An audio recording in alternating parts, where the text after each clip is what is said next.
Welcome to Phonetics and Phonology class.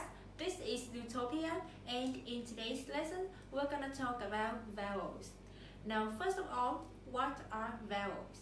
Vowels are sounds that are produced without any obstruction to the flow of air, allowing the air stream to move freely from the larynx to the lips.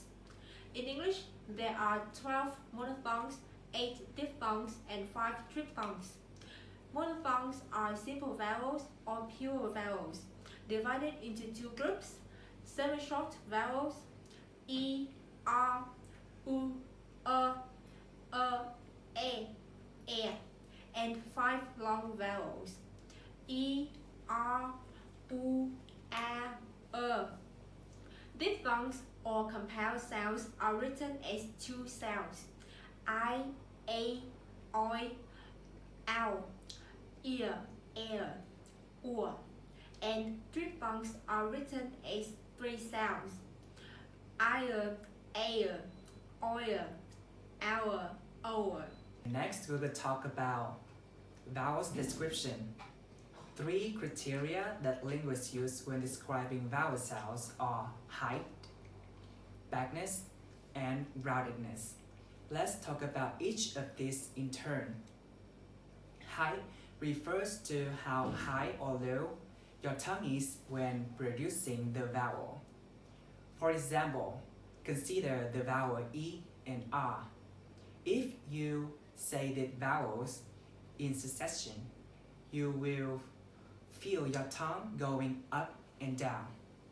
Put your fingers on your cheeks and feel the tongue with me. E, R, E, R, E, R. In terms of height, vowels are either considered high, mid, or low. E is an example of a high vowel. E is an example of a mid vowel. And is an example of a low vowel. Vagueness refers to how far front or back your tongue is when producing the vowel. Consider the vowel E and U.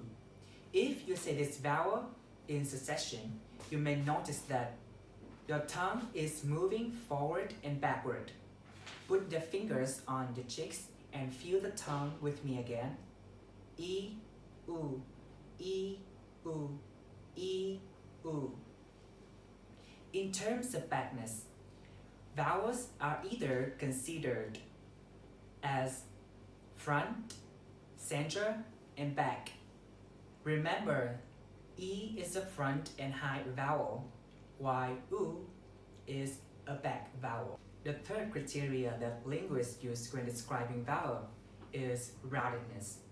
Roundedness means whether or not your lips are rounded when producing the vowel. This is something very easy that you can clearly feel and see. So take out your mirror and look at your mouth when pronounce these vowels with me. U, R, E, A. U, R, E, A. U, R, E, A. As you can see, U and R is a rounded vowel, whereas E is a spread vowel and A is a neutral vowel. Vowels are also divided into long or tense vowel and short or lax vowels. E in B is an example of a long tense vowel, and I in bit is an example of a short lax vowel. There is a specific order that linguists use when describing the vowel. Is height, then vagueness, then roundedness, then length. For example, E is an example of a high, front, spread, and long vowel. There are 2 characteristics of vowel: shortening and nasalization. Shortening, vowels are a bit shortened when preceding a final voiceless consonant, expressed by this symbol. For example, bit and beat. Nasalization. Vowels are nasalized when preceding a final nasal, expressed by this symbol. For example, din, time, singer. You can clearly feel the nasalization in your nose. Okay, so we're gonna talk about diphthongs. Diphthongs are sounds consisting of a glide from one vowel to another, in which the first one is much longer and stronger than the second. So, in terms of length, diphthongs are similar to the long vowels described above. So, for example, the word I consists of the A vowel, and only about the last quarter of the diphthongs does the glide to I become noticeable. And as the glide to I happens, the loudness of the sound decreases. As a result, the I part is shorter and quieter. So therefore, the last part of English diphthong must not be made too strongly. The most complex English sounds of the vowel type are the triphthong.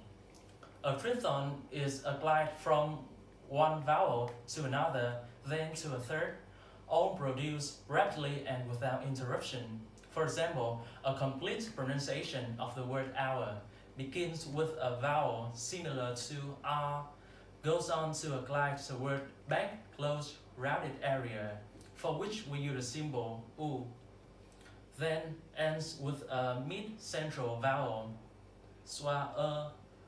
We use the symbol to represent the pronunciation of the word hour. Triphthongs are the combination of the 5 closing diphthongs and added at the end. We have 5 closing diphthongs, so we have 5 triphthongs. Hour, ire, and oyer. This is the end of our presentation. Thanks for watching.